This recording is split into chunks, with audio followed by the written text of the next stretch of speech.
All right, this is working. Good. So, good morning, everybody. A more reasonable 9:30 hour than 8 o'clock. So hopefully you had your coffee, you're all nice and awake. So, as James just mentioned, my name is Jim Del Grosso. I work for Cigital. I've been doing software development for a little over 20 years, and more or less the last 15 or so.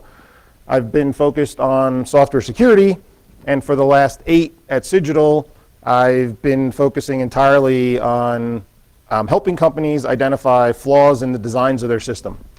So that's kind of my background. One of the things I'm presenting here, though, is as the role of Executive Director for the IEEE CSD initiative. So what is the IEEE CSD initiative? Kathy Clark Fisher, who was the lead editor for the Security and Privacy magazine for the Computer Society of IEEE, wanted to start a new initiative. And she wasn't exactly sure what she wanted to do, so she reached out to some folks that have done a lot of work with IEEE. And she reached out to Gary McGraw and Carl Landwehr, and they kind of tossed around some ideas and said, what's one of the bigger problems that's not being solved by the industry today? And what they decided to focus on was this idea of identifying and preventing flaws. So it's surprising the large number of folks out there, maybe not in this audience, but folks that are that we work with that don't really get the difference between bugs and flaws. So just very quickly, just want to spend a couple minutes and make sure we're all on the same page. We talk about the universe of defects in software, and they pretty much get split 50-50 between bugs and flaws. We'll see if everyone hands work today. Who knows, does everybody know the difference between bugs and flaws? The IEEE CSD initiative. Couple hands work. So what is the IEEE CSD initiative? On the bug side, Kathy Clark Fisher, bugs. We have things like was the lead editor buffer overflow for the Security and Privacy magazine is just starting a new initiative in a dangerous way, and she wasn't exactly sure what she wanted to do, so she reached out to some folks that have done a lot of work with IEEE, design flaws, and she reached out to Gary McGraw, very different. Landwehr, these are very different, and they kind of tossed around some ideas, and said, even though the requirements might sound pretty good, make sure your laptop has a cable by the industry today.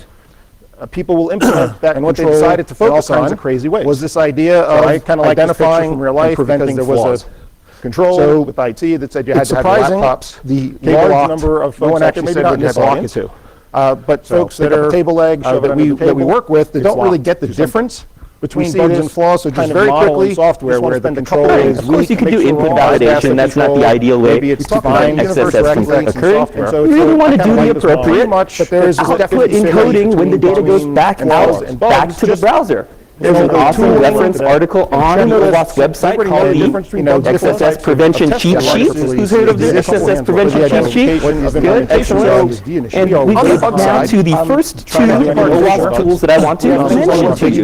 Number one is the OWASP Enterprise Security Awareness in a dangerous way, and she wasn't exactly sure what she wanted flaws, that she reached out to some folks. So that was how this started. That have done a lot of work with IEEE. So before I get into what our findings were, our initial work very different than just kind of tossed around some ideas, and said, even though what's one of the bigger problems that seemed like not being solved by the industry, everyone should be very familiar with, and what they decided to focus on was this idea of kind of identifying real life, preventing flaws. If you take a look at this, control IT that's kind of surprising, the large number of folks that have done this audience frequently, but folks that are table legs that we work with that don't really get the difference between bugs and flaws. So just very quickly, software where the control is of course, you can do input validation. That's not the ideal way to find excess from occurring. We really want to do the appropriate output encoding when the data goes back to the browser. There's an awesome reference article on the OWASP website called the XSS Prevention Cheat Sheet. Who's heard of the XSS Prevention Cheat Sheet?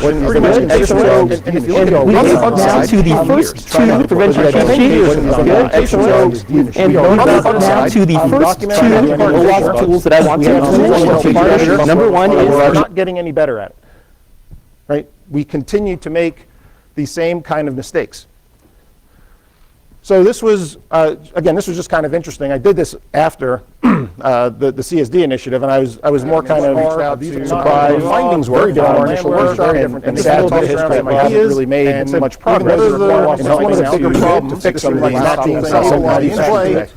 everyone should be. So what are some of the common ones against all kinds of crazy ways? Was this idea of kind of identifying the seven that I picked out that have consistent existing any kind of surprising the large constantly making things frequently, but some of them are genuinely hard that we work with. They don't really get the difference.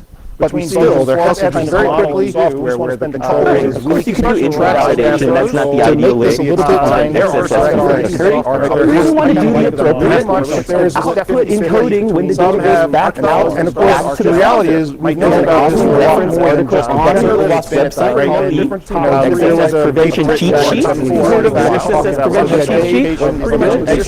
And if you look to the first two prevention cheat sheets, and to the first two tools that I want to. Number one is quite a while.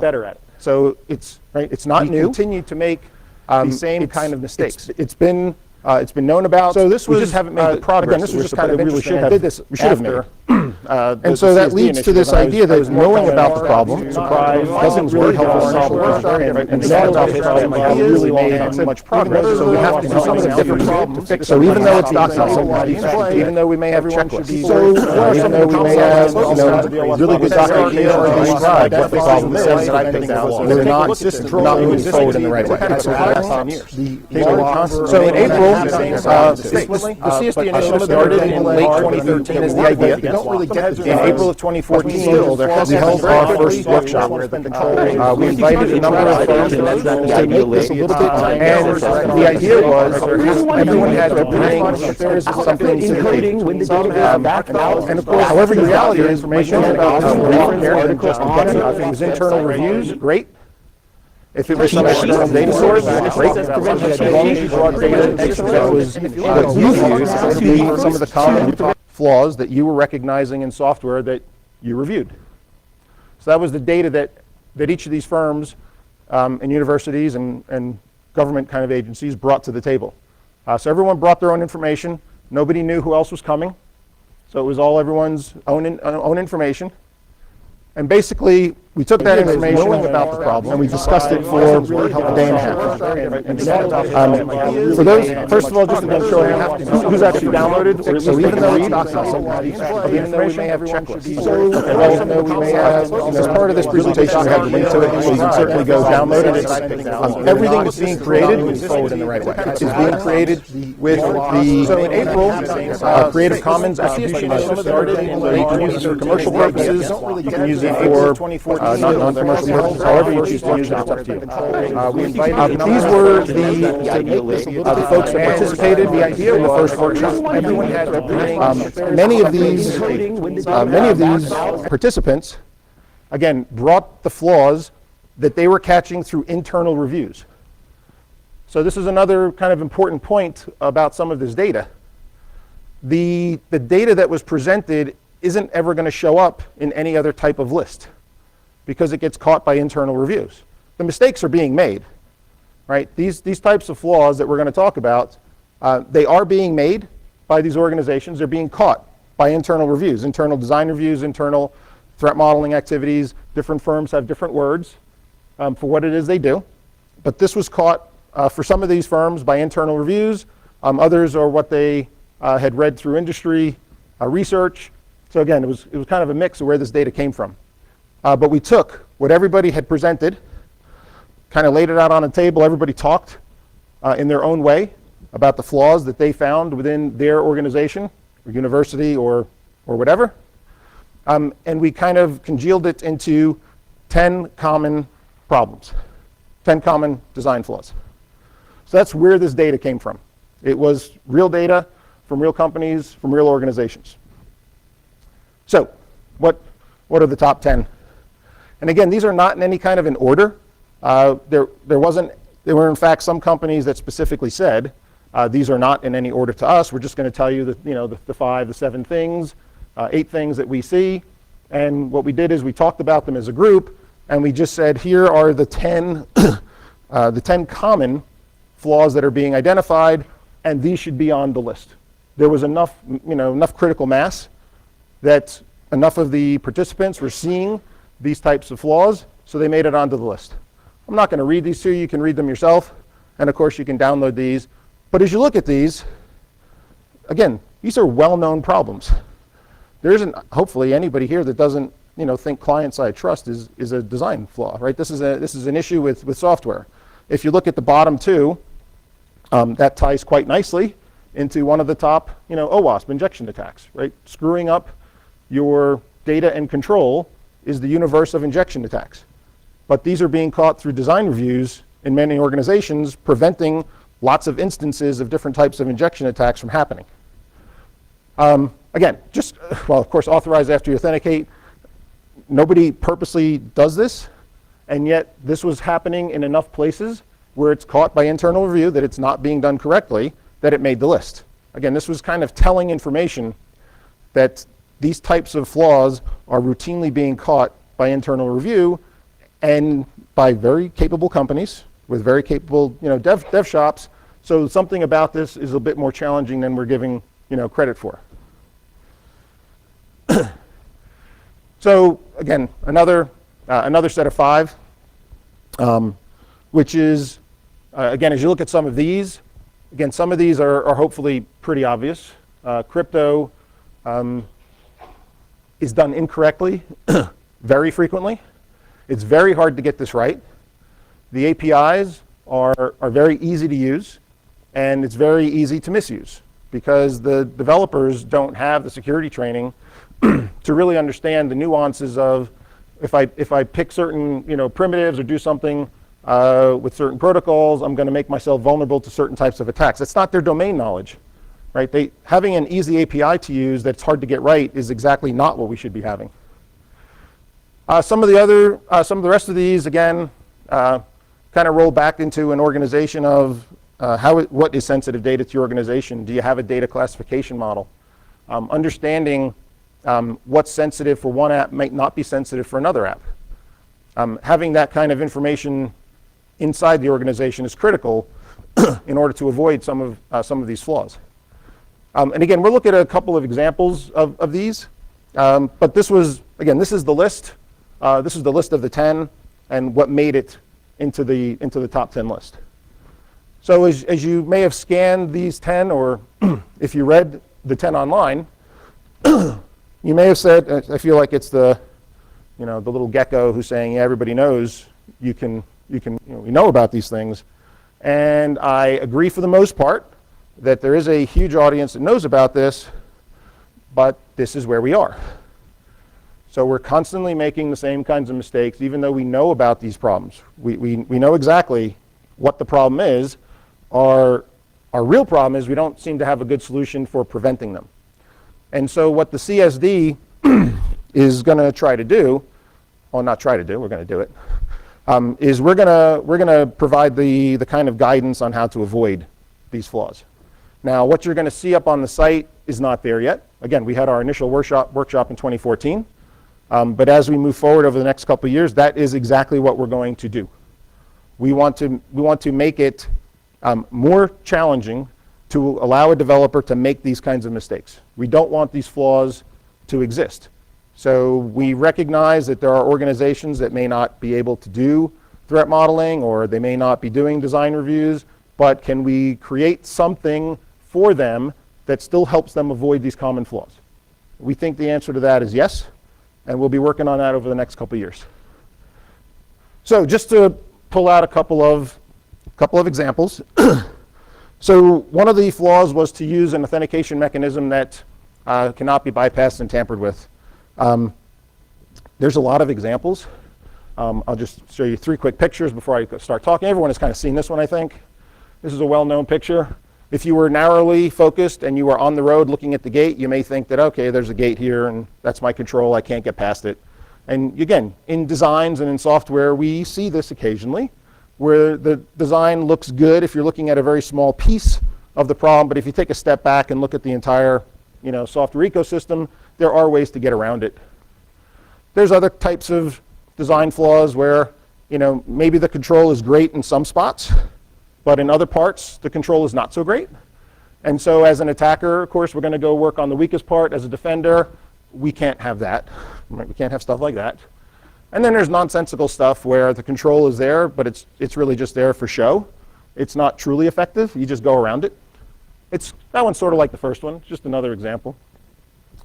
Everyone has heard, I assume, of the iCloud breach. So it's kind of, I thought it was kind of funny that they were complaining about iCloud being, Apple and iCloud being the problem when it's the users who were putting all the information that identified themselves in the public space, and then they bitched that people were able to guess my secret answers when I made it publicly available, and that's somehow the manufacturer's fault, but whatever. There still needs to be this authentication mechanism that we want to make difficult or challenging to bypass. Now, what gets interesting when you start going into this space is, what is the business trying to do, right? You've got real usability concerns. Sure, you can do things like multi-factor authentication, but if you're going to make multi-factor authentication a part of your design control for proving who your users are, you've got to kind of balance that with, I can't piss off my users. It's kind of interesting from this morning's talk. What was it called? The switching cost. If I irritate my users and I make the authentication mechanism for a competing product and it's much simpler than mine to use, as a user, what might I be inclined to do? I might be inclined to go for easy even though it's inferior. So you do have to, this is the real headache that we have to deal with. But still, from a purely, right thing to do, being able to bypass the authentication control is not what we're shooting for, right? That should not be possible. One of the other common flaws is this whole notion of separating data and control and not allowing these injection attacks to occur. There's a good paper that was just released in September of this year by Christoph Kern from Google. And it's a very interesting example of what they did in Google. I encourage you to go read it. It may not be right for you, but it's really, really interesting for the following reason. What they did was they took a number of their internal apps that were already done pretty well, but they had still found a number of instances of cross-site scripting attacks. And what they wanted to do was they wanted to see if they could build a framework that developers were okay with using. So that was, to me, that was a really important piece of the puzzle. They needed developer buy-in that, yes, we will use this framework if you build it for us, right? The worst thing to do would be build a security framework that nobody wants to use. That's not helpful. So they built this framework with developer buy-in, and what they did was they architected it in such a way so that the possibility of a cross-site scripting attack occurring was limited to a very small path through this framework. By limiting the possibility for where cross-site scripting could occur, they have basically gotten rid of, whereas they were finding n before they did this, they are now finding 0. Does it mean there's none there? No, of course not. Absence of finding a bug does not mean there's no bugs. But when you're finding stuff using one technique and you change your design and that drops to 0, that's really interesting, right? That is the kind of model that maybe makes sense. We're creating a framework for developers to use to make it harder for the defect to ever occur in the first place. That is a design that you want to achieve, right? The developer is still developing the code the way they know how to develop code. We have security folks involved with the creation of this framework to make it more difficult for some of these defects to ever show up in the first place, and you wipe out many, many instances of bugs by modifying your design. Cool model, right? That seems to be the right model. So again, I encourage you to go read it, see if it makes sense for your environment. Maybe it does, maybe it doesn't. But it's an interesting way to approach the problem. And I think this is the right approach for other types of problems as well. So, using crypto right. Again, as I said, my day job is working for Cigital, and I run the architecture analysis practice. I work with companies doing architecture analysis. This is a huge thing that's done incorrectly all the time. This is very hard to get right.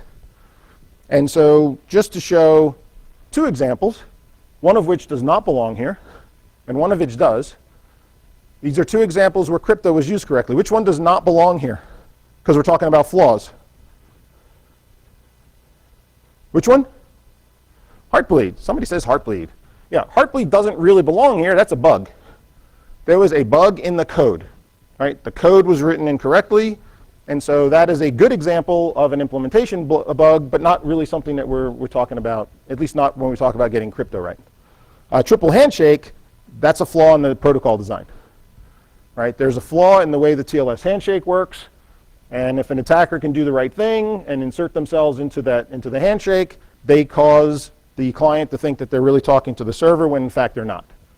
Total flaw in the design of the protocol. That's this universe.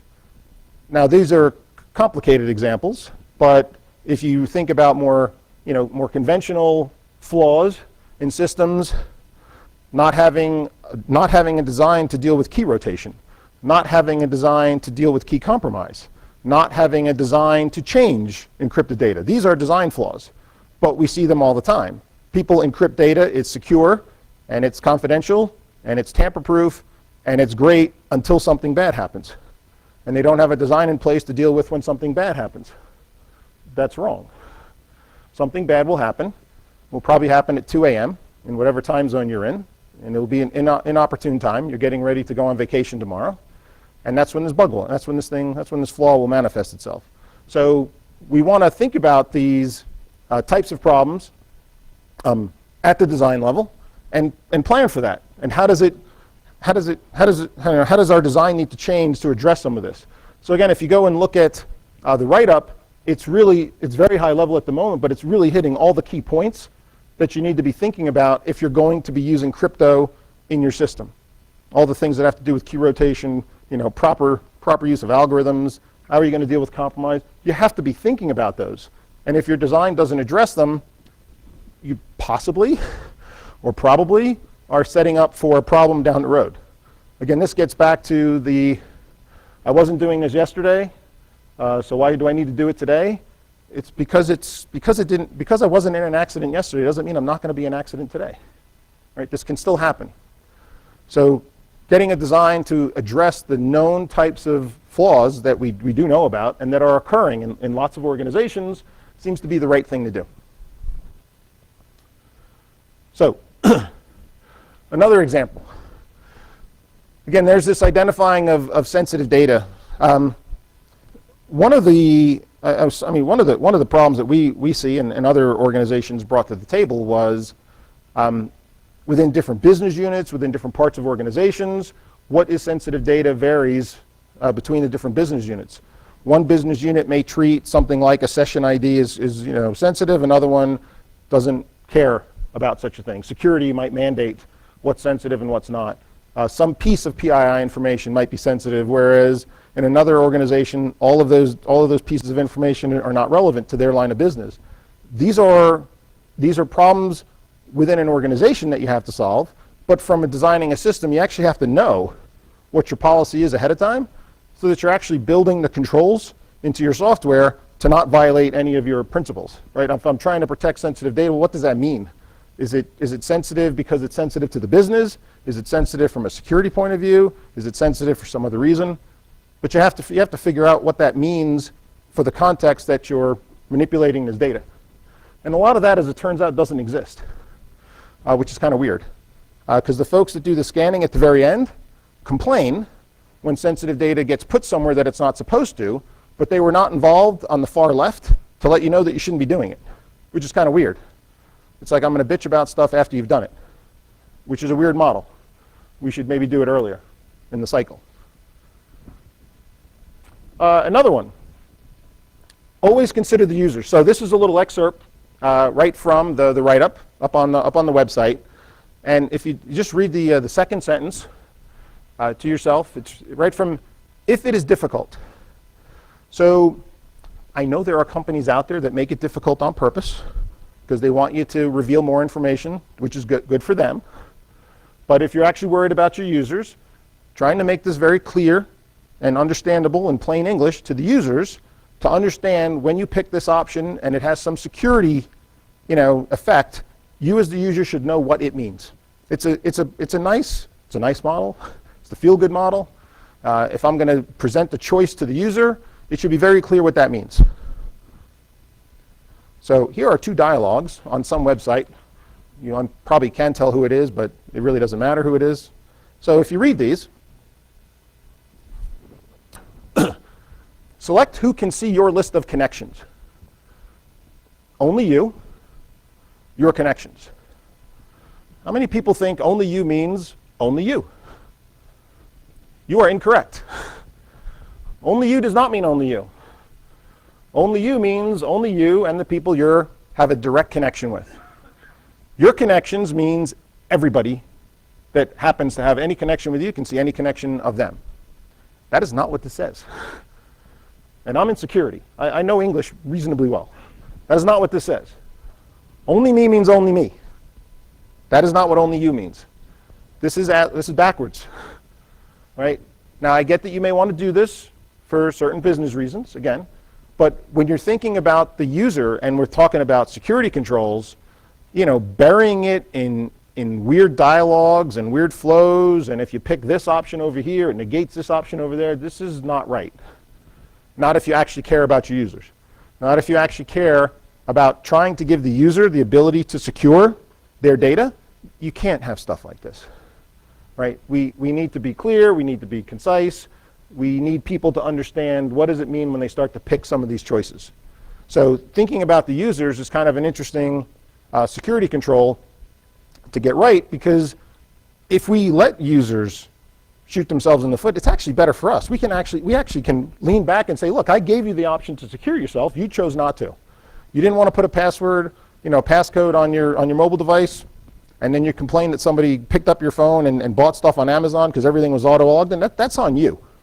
Right? That's you. But if I make it so convoluted that you don't really know what you're approving or what you're allowing, that's kind of on me. Right? That's on us, the designers. We shouldn't be doing that if that's not our intent. So again, just another example. So this is, if I'm not mistaken, actually a new addition in 2013, right, to OWASP Top 10, is starting to think about how external components change your attack surface. And we will, in fact, resurrect this one here, because now it does make sense. Right? If you were using this inside of your ecosystem, even though the actual Heartbleed defect was a bug, it's a piece of software that I was using, it's a component that I was using inside of my environment. Did anybody here get bit by Heartbleed? I mean, where you had to change your software because of the bug? A couple of head nods. I know we had some folks that were up many a late night trying to deal with this because it's all happening live. Right? The bug was known. There is no fix. What are you supposed to do? Well, the whole point of this, flaw to avoid is you need to have a design in place, a process, a procedure in place for when this happens. This has happened many, many times in the past.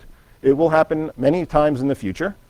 So we know that there's going to be problems with the software that we bring into our code, into our systems. When that fails in some way, sometimes in spectacular fashion, we want to have a plan to bypass it, replace it. Can we do something else? Do we bump up monitoring? We do something, right? There's something that you have to have in your design to deal with how your attack surface changes based on the software that you're bringing in. Now, this is just one example. There's other examples that just because I'm bringing in a piece of software, it really does change the risk to my app because it has more features than maybe I would like, but those features are now available because the code is there. Right? A vulnerability in that piece of code makes those features available. Are there things I can do? Can I disable those features? These are all the kinds of things that we ought to be thinking about when we're designing our software and pulling in these components from lots of different places. Each component that we bring in somehow changes our risk profile. Right? It makes maybe some features available, or it introduces new risk, or we have to understand exactly how to configure things. This is all the kind of stuff that we have to be thinking about when we're pulling down this great new piece of code that has some functionality we want. It may have the functionality you want, and it may have 9 other pieces of functionality you don't want. But you don't really have that option to disable those. So it's good to be thinking about that.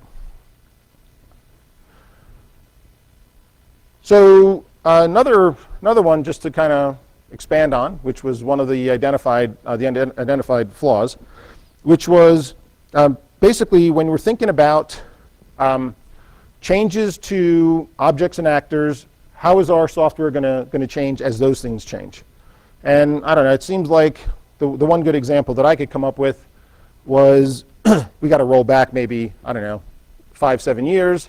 You know, we had applications that ran historically in some sort of a data center environment. Mobile came on the scene, and if anyone remembers some of the initial mobile apps, it was not a good experience. We seemed to go back about 10 years in software security, making mistakes about client-side trust, storing data in bad ways. So we made a lot of the mistakes that we had made 10 years prior to, you know, the moving of apps to the mobile world. And I can only imagine what the Internet of Things is going to bring upon us. Probably the same problems all over again, because there's going to be this rush to market. We're going to do things in most likely insecure ways, but we got to get to the market first. So that was kind of one example. And of course, there's a big push for moving applications to the cloud because it has lots of benefits. Well, there's also some negatives, right? It changes, it certainly changes our attack surface. It's hard to secure some things in an ecosystem that we don't control, right? We heard about this morning, in fact, where you don't own the universe where your application's running. You have a certain level of trust that you just accept. You may have SLAs and you may have some other things in place that you have some sort of a guarantee, but at the end of the day, it's your brand, it's your name, it's your applications that are running inside of these new ecosystems. And it's putting your applications, your brands, your customers' data at risk. So as things move to the cloud, you know, lots of interesting problems. Can we prevent cloud admins from getting to the data? Maybe. Depends on the cloud provider. As the data sits up there and things are getting replicated all for me, what does that do? What if I didn't want some of this sensitive data replicated, you know, 9 different ways across 10 different regions? That changes how you design some of your cloud infrastructure. So just understanding how things are moving through different ecosystems, how well, we call them threat agents, could be misactors, attackers, whatever word you're comfortable with. As you change where the software is running and how things are deployed, who's attacking the software starts to change. Thinking about that ahead of time is kind of important. So for those that haven't been to it, that's the URL to get to the cybersecurity initiative. It's all open. Where are we going next? Great question. We are having another workshop early next year, and then we'll actually have several more. So the idea is, you got to remember, when this thing started, we weren't even sure if people were going to show up and we were going to see, you know, 10 snowflakes, or we were going to see some common things. It turns out there weren't 10 snowflakes. There was some common stuff. And we wanted to write down what we all discussed, and that's what's up there now. The next step is to get more actionable advice. And so we're going to take what we have and we're going to continue to build so that as somebody reads, you know, how do I actually get a design so that it's not possible to bypass authentication? There will be some documentation up there to give you some ideas on how to do that. If you're interested in joining, it's completely open to the public. On the Get Involved page, you can email the CSD. It'll ultimately trickle into my box, and I'll keep you in the loop. It's very early as to what this is really going to look like. We're the ones that are going to be deciding what this looks like. We know that there's a problem, right? Of this we're certain. We're making the same mistakes over and over again. So we're pretty sure there has to be a solution to this. There's no way that what we're doing should stay the course. It's been 10 years. It's pretty much time to say enough is enough. So 10-year decade seems like we've had our fun. Now we should stop the nonsense, right? So we can basically change how we design software if we really think about these problems ahead of time and actually make our software less vulnerable to these well-known attacks. Again, these are well-known problems that are occurring in lots of organizations. I think there are plenty of organizations out there that aren't looking for these types of problems. And so there will be organizations that, that say, well, we don't have that problem. And it's kind of hard to buy that if you're not looking for them. If you're looking for them and you're not finding them, you get to say something like that. If you're not looking for the problem, you really don't get to say we don't have an authentication bypass problem. How do you know? How do you know that you don't have a problem? You got to look for this stuff.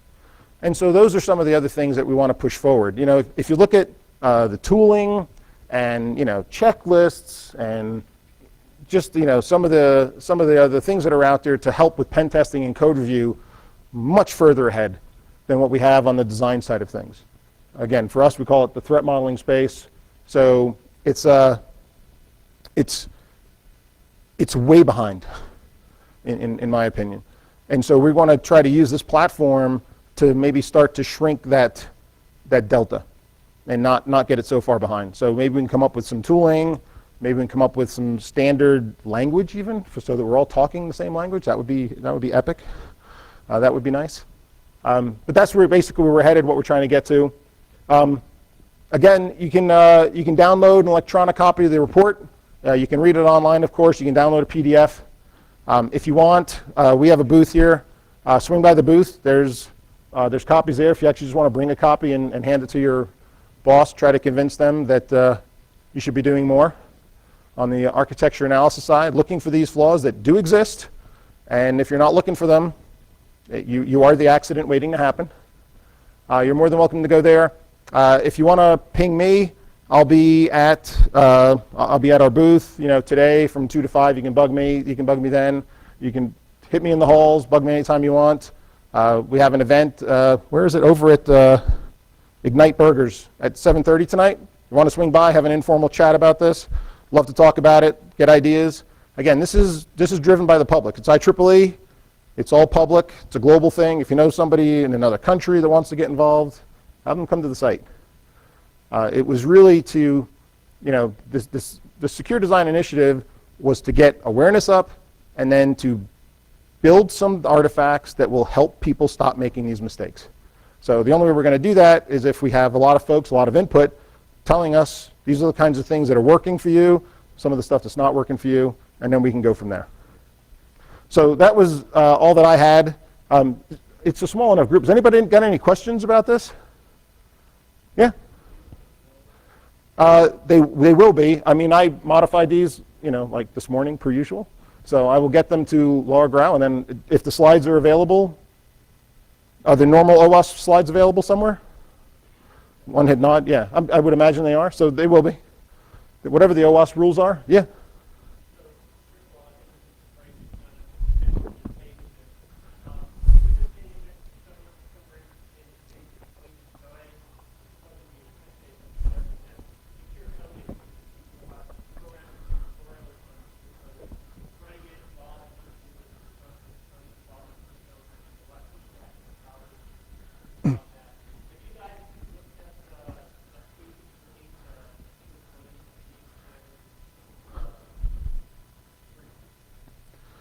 So you mean like a best practices of what to do, but from a design point of view?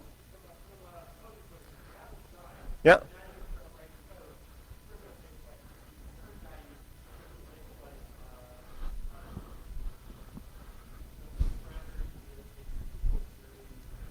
So we're going to be very much on the design side of the fence. When you start getting into good things to do with the code, there are other avenues for that, and OWASP is a great place for that, where they have their code review checklist, and other organizations do that as well. So we're going to try to steer clear of, if you make a mistake writing the code, that's on you. We would like to think about, can we create a design in such a way that the developer cannot make a mistake in the code? Can we make the API such that there isn't a way for them to shoot themselves? We think the answer is yes. And I think if you look at the ACM paper, there's, again, anecdotal evidence that that might, in fact, be true.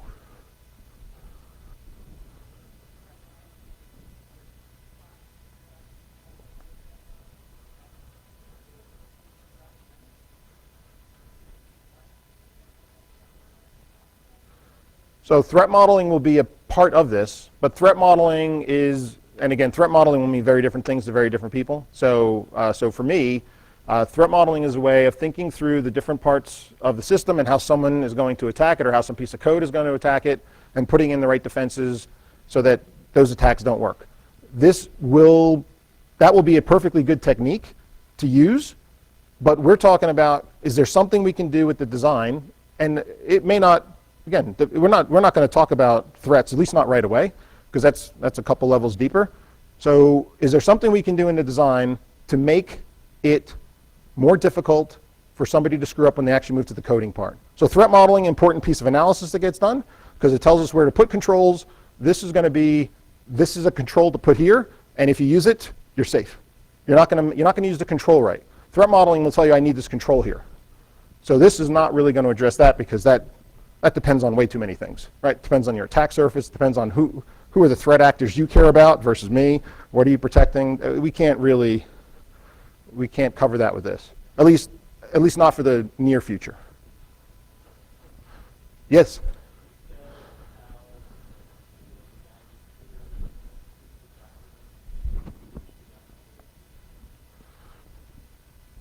Can I say how they pushed it out to their group? No. Yeah.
Yeah, for what we'll be doing with the CSD, it will be a more global reach.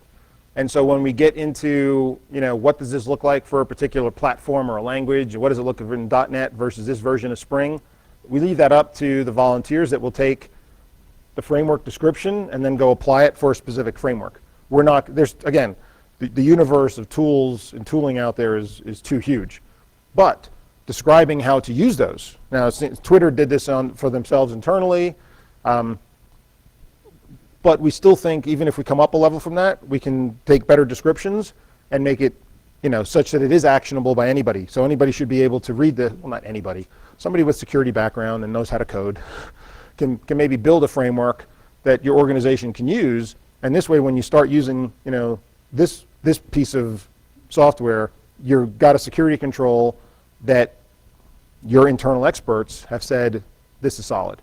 And the one way that I see this even tying into some other techniques is, imagine if I've got a framework that is responsible for doing, and I'm just going to pick out crypto because crypto is screwed up all the time.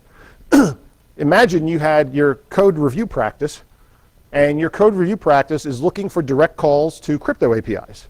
That is actually something you can flag and immediately say, that is not allowed unless it's coming out of my crypto library, right? My crypto framework. If it's coming out of my crypto framework, then I'm more confident we're using that crypto API correctly. But if you're making a direct call to a crypto API in the framework, that should be a red flag. And somebody should go find out who's writing this and do they really know how to use this crypto API. So we can use some of these techniques and feed other parts of the SDLC to kind of protect ourselves. Well, that's my story and I'm sticking to it anyway. All right, we are at the end of our time. So listen, thanks everybody for coming. And definitely go take a look at that. If you want to just talk offline, I'll be around for today and tomorrow. Feel free to ping me. Thanks.